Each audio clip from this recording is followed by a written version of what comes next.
Teksas, prijatelji moji, se bori proti islamizaciji. Vsi vemo, da so se islamisti prebudili in si rekli, veste kaj, nimamo dovolj muslimanskih držav. Zakaj ne bi zdaj prevzeli celo Ameriko, ko je Evropi že uspelo? In so si rekli, kje naj začnemo? No, postavimo župana v New Yorku, ampak poskusimo dejansko prevzeti oblast z infrastrukturo v Teksasu, ker je Teksas trdnjava vseh močnih mož, ki imajo orožje. In če nam res uspe prevzeti Teksas, potem nobeno drugo mesto ni varno pred nami.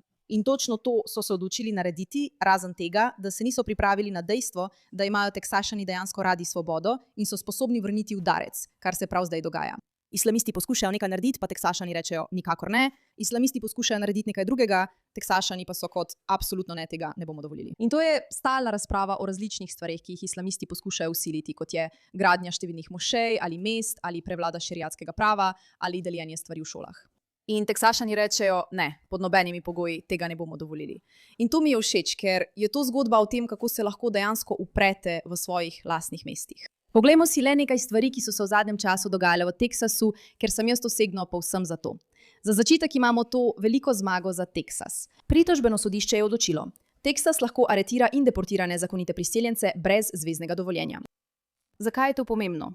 No, pride lahko dan, ko Trumpova administracija ne bo več Trumpova administracija. In morda bodo na oblast prišli neki nori ljudje. Res nori ljudje. AOC, no dejno, veš, Newsom in tako naprej. Potem si Teksas želi biti v položaju, ko lahko reče ne, mi lahko AOC, Kamala Harris, norci. Ne bomo čakali na zvezno odobritev za to. Nočemo, da ti nori nezakoniti priseljenci prihajajo v naše mesto. Imeli smo jih dovolj. Prevzemajo nadzor in resnično poskušajo prevzeti nadzor. Poslušajte, kaj ima ta moški zapovedati. Pastor na srečanju mestnega sveta Frisco govori proti novi islamistični mošeji. Ideologija islama je v nasprotju z vsem, kar je Američanom sveto. Saj je islam način življenja. Je več kot le religija. Poslušajmo nekaj njegovih dejstev. Vse, kar nam je kot Američanom sveto, islam je način življenja. Je več kot le religija. Tisti moški, ki ste ga pravkar videli, Brandon Burton, je bil odličen sinoči na seji mestnega sveta v Friscu. Če ste to zamudili, je mesto Frisco sinoči glasovalo o tem, ali naj ustanovijo oziroma dokončajo gradnjo ene muslimanske mošeje in 2 indijskih verskih templjev. Zdaj vam bom pokazal še več tega, kar je povedal, in res se splača počakati. Zato se kar usedite, udobno namestite in pogledajte tega človeka. Ta človek je bil odličen. Pozdravljeni, moje ime je Brandon Burton. Že 25 let sem pastor v Friscu. In kot kristjan mi moja Biblija zapoveduje, da ljubim vse ljudi, vsak narod, vsak rod, vsak jezik. Zato želim nocoj začeti s tem, da povem, da imam rad vse ljudi. In da imam rad muslimane. In Bog ima rad muslimane. Vendar me njihova ideologija nekoliko skrbi. Če se muslimani preselijo v Ameriko, so to ameriške sanje in to pozdravljam. Vendar se morajo vključiti v kulturo in je ne prevzeti. Všeč mi je ta uvod. Veste zakaj? Ker je za toliko ljudi res neprijeten občutek, ko vidimo, kaj počnejo islamisti. Vidimo prevzem, a hkrati nam ni prijetno imeti občutka, da smo rasisti in da sovražimo celo skupino ljudi.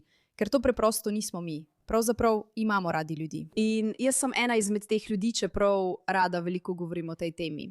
Zato lahko rečem, da res nismo sovražni ljudje. Verjamemo v to, da imamo radi ljudi. Razen dejstva, da moramo razumeti, da tukaj obstaja majhen problem. Le majhen, droben problemček.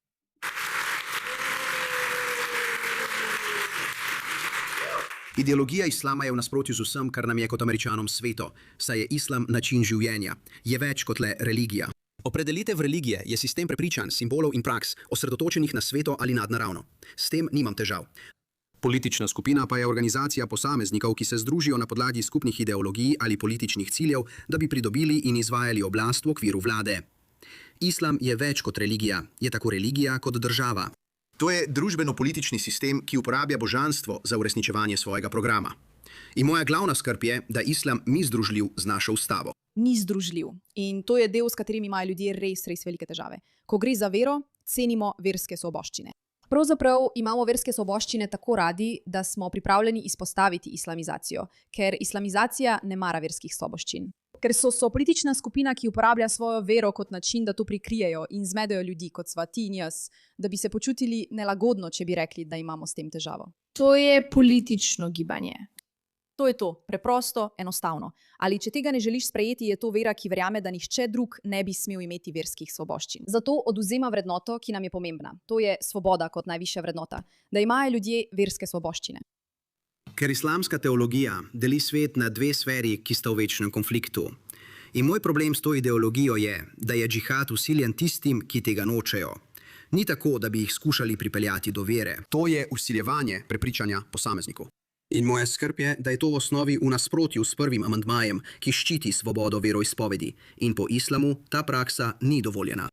In odsoj sem mestni svet prosil, naj preveri, koliko mošej je že bilo zgrajenih v metropolitanskem območju. Po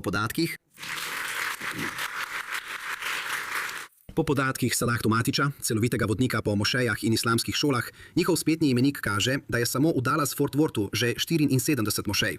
V Houstonu jih je 95, v Austinu 14. In v Teksasu skupno 235 mošej. Če bi vsi imami v teh mošejah učili le Koran, s tem ne bi imel težav. Toda ne učijo samo Korana, učijo tudi hadise, izreke Mohameda in Mohamedovo biografijo, ki je 40% verska, a 60% politična. To je družbeno-politični prevzem neke oblike kulture. In če odobrimo mošejo številka 236 v Teksasu in razširimo to ideologijo, bomo prišli do točke, ko ne bomo več mogli zaščititi našega načina življenja ali naših ustavnih pravic. Potrebujemo več takšnih pogovorov. Ne, potrebujemo več takšnih pogovorov. Ta moški je to povedal na popoln način. Vse je zadev polno. Pojasnil je, kar vsi čutimo. Gre za 256 mošejo, da jim ne dovolimo prevzeti nadzora, ker prav o tem gre. Če bi šlo samo za poučevanje vere, bi nam bilo v redu, ampak ne gre za to. Gre za politično ideologijo. Politično ideologijo, ki je v nasprotju s tem, v kar Američani verjamejo. Prav? Zdaj, to je Mace Middleton, kandidat za generalnega tožilca Teksasa, ki bo šeriatsko pravo obravnaval kot organiziran kriminal in razglasil vojno proti radikalnemu islamu. Smo krščanska država. Konec. Soočil sem se tudi z našimi tujimi nasprotniki. Ustavil sem Kitajsko pri nakupu naše zemlje, potrojil varnost na meji, označil kartele za teroriste in se zdaj lotevam ene naših največjih in najhitreje rastočih groženj. To sta šeriatsko pravo in islamizacija. To mi je všeč. Torej, ta človek naj bi postal potencialni novi kandidat za generalnega tožilca Teksasa. In kmalu bomo prišli do ostalega, kar ima zapovedati. Ampak najprej bi se vam rada zahvalila, da ste tukaj. Smo na točki upora in se upiramo. Jaz sem Meira K., vaša gostiteljica, in dovolj nam je. Če bi se radi naročili in podprli ta video ter razširili sporočilo, da ljudje lahko nasprotujejo ekstremističnim prevzemom svojih mest, bi vam bile zelo, zelo hvaležne. In želimo hitro izpostaviti sponzorja tega videa. Zaradi naših sponzorjev lahko nadaljujemo in ustvarjamo takšno vsebino. Da naši sponzor je Kalshi, K-A-L-S-H-I. Zato si prenesite njihovo aplikacijo, prejmite dolarje, ko porabite $10, uporabite kodo ERA in stavite svoj denar na svojo napoved. In za tiste, ki ne veste, kaj je Kalshi, je to v bistvu borza za napovedi. Tukaj lahko vidite, kaj ljudje dejansko mislijo. In ko pogledate tukaj, zmagovalec za generalnega tožilca Teksasa je vse bolj in bolj verjetno, da bo Mace Miller zmagala. In to imam v mislih, ko rečem, da smo tako navdušeni nad tem, kar se dogaja v Teksasu, ker je to sprememba, ki je potrebna, da ljudje začnejo govoriti o teh stvareh, jih izpostavljati, poimenovati težave, ki jih vsi vidimo. Poglejmo, kaj ima zapovedati Mace Middleton. Islamizacija. Veste, šeriatsko pravo je organizirani kriminal. In ga bom tako tudi obravnaval.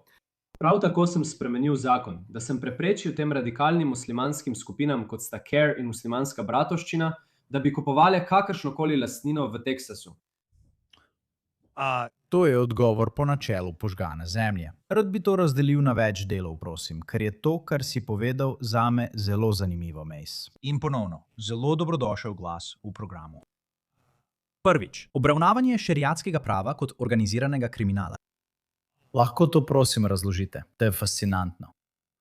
Ja, poglejte, moramo zagotoviti, da vsi razumejo, da to ni vprašanje verskih svoboščin. To ni vprašanje prvega amandmaja, ker če so zvesti svoji ideologiji, in temu pravim ideologija z razlogom, v Koranu nas vidijo kot nevernike, proti katerim lahko izvajajo džihad. Tu gre za to, da je Amerika na prvem mestu. Tu gre za to, da je Teksas na prvem mestu. To je vprašanje nacionalne varnosti, ker menijo, da si ne zaslužimo pravice do obstoja kot Američani ali kot kristjani. To je res izjemna točka, saj dela razliko in pravi, nehajte misliti, da gre tukaj za versko svobodo. Manipulirali so nas, da verjamemo, da gre za razpravo o verski svobodi. To ni tisto, kar se v resnici dogaja. To je politična ideologija, ki poskuša prevzeti oblast in je v nasprotju z našimi ideologijami. Zato jo je treba tako tudi obravnavati. Nikoli ni šlo za verske svoboščine. Samo tako popolno so jo uspeli zapakirati, da smo se celo mi zmedli. In prav s to rdeče-zeleno zvezo, ki smo jo videli, nas spodkopavajo. In Beni, videl sem to v Kapitolu, 10 zapovedi, o katerih sem prej govoril. Ugani, kdo je lobiral proti temu? CARE, radikalna muslimanska teroristična skupina. To ti pokaže, kaj želijo doseči. Poskušajo uničiti to državo in poskušajo uničiti to zvezno državo, ker je levica v to prepričana. Če osvojijo Teksas, so osvojili celo državo. Brez Teksasa ne moremo izvoliti republikanskega predsednika. Tega se dobro zavedajo in prihajajo po nas, kot na primer James Tellerico. Ta tip je norec. Prav.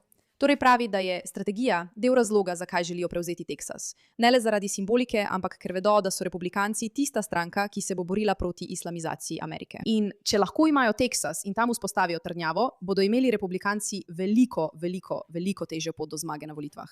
To je tisto, kar si na koncu želijo. Iščejo kraje, kjer se lahko namestijo, da bi zagotovili, da republikanci nikoli več ne bodo izvoljeni.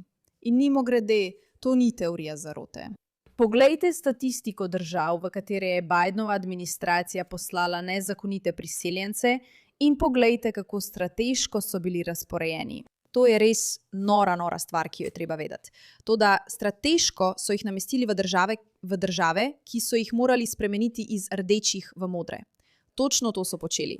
Strategija je bila pripeljati čim več priseljencev, da bi ustvarili situacijo, v kateri bi demokrati zaradi številčnosti vedno ostali na oblasti. To je tudi bistvo islamistične priseljenske politike. Točno to poskušajo narediti. Poskušajo priti na kraje, kjer lahko hitro preglasujejo domačine in izvolijo svoje ljudi v svete. To so naredili v Evropi. In noro je, res noro, da to poskušajo narediti kar pred našimi očmi. To je človek, ki pravi, da je pastor. In razlog, da to rečem v narekovajih, je jasen. Torej, obstaja svetopisemski argument za splav. V redu, ni se nam treba spuščati v vse to, ampak za trenutek tukaj je še ena zmaga, ki se dogaja v Teksasu, ker ne poskušajo prevzeti le političnih sistemov. Gre tudi za šole, kot že vemo. Okrožje, ki je imenoval ravnatelja. In ta ravnatelj je, kot se je izkazalo, na svojih družbenih omrežjih objavil precej sporne stvari o šeriatskem pravu, ga zagovarjal in razlagal, poleg drugih stvari. No, šolsko okrožje je podalo izjavo za oddajo Wilkein. Povedali so, da so bili obveščeni o več objavah na družbenih omrežjih iz preteklosti, ki jih je objavil eden od finalistov za mesto ravnatelja v okrožju. Po pregledu je bilo ugotovljeno, da objava morda ni v skladu s politiko družbenih omrežij okrožja in pričakovanji do zaposlenih. Zato bo kandidat premeščen, dokler ne bo zaključena preiskava. Povejte mi več o tej zgodbi in o skrbeh Teksaščanov glede širjenja islamizma v Teksasu. Kar se tiče same zgodbe, je izobraževalna agencija jasno povedala, da je takšno vedenje, takšni komentarji in neskladje z vrednotami ter zakoni Teksasa nesprejemljivo in da takšni ljudje ne morejo biti ravnatelji. To se dogaja po ukrepih, ki smo jih sprejeli pred 2 tednoma, ko je islamska organizacija poskušala ustanoviti TexM, kar zveni zelo podobno kot Texas A&M, kot univerzo, za kar niso imeli nobenih pooblastil. Zoper njih je bila vložena tožba, da bi jih zaprli, ker so poskušali delovati nezakonito. To se dogaja po dogodkih predmestju Dallasa, Grand Prairie, kjer so poskušali organizirati dogodek samo za muslimane na javnem parku. O tem smo veliko govorili. Torej, spet, tukaj so stvari, ki jih lahko država ali zvezna država naredi, da se upre. In to je del tega, kar počne Teksas. Imejte avtonomijo glede tega, kdo sme vstopiti, še posebej priseljenci. Dejansko biti sposoben opredeliti, kaj je problem, da to ni vprašanje verske svobode. To je ideološki prevzem. Ustavite gradnjo infrastrukture, ki se dogaja. Šeriatsko pravo poimenujte tako, kot je, in prepovejte njegove različne elemente. Ukrepajte proti ljudem, ki poskušajo priti na položaje moči, in recite: ne morete poučevati v šoli. Obstaja več načinov, kako to storiti. Ker je ta stvar šolami nora in pri tem res močno pritiskajo.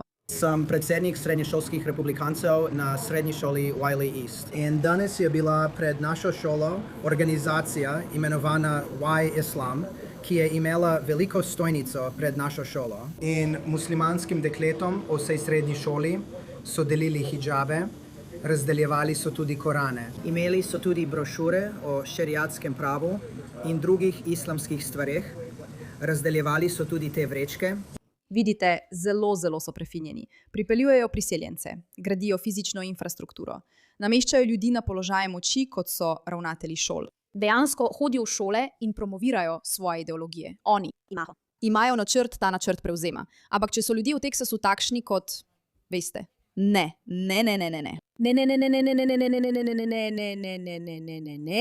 potem imate problem. Torej, Amy Meh je nekdo, ki na tem veliko dela. Prelomni Teksas, šeriatski imam počaščen, krščanski junak se bori nazaj. Kako lahko dovolimo to grozoto v okrožju Harris? Hvala, pogumna Mary, ker si ustala. Bog te blagoslovi. Sinoči je komisijsko sodišče okrožja Harris povabilo militantnega imama šejka Walid Bosioni. To je isti imam iz islamskega centra Clear Lake, ki sem ga razkrila, ki noče imenovati Hamasa za teroristično organizacijo, bla, bla, bla, bla, bla. V redu.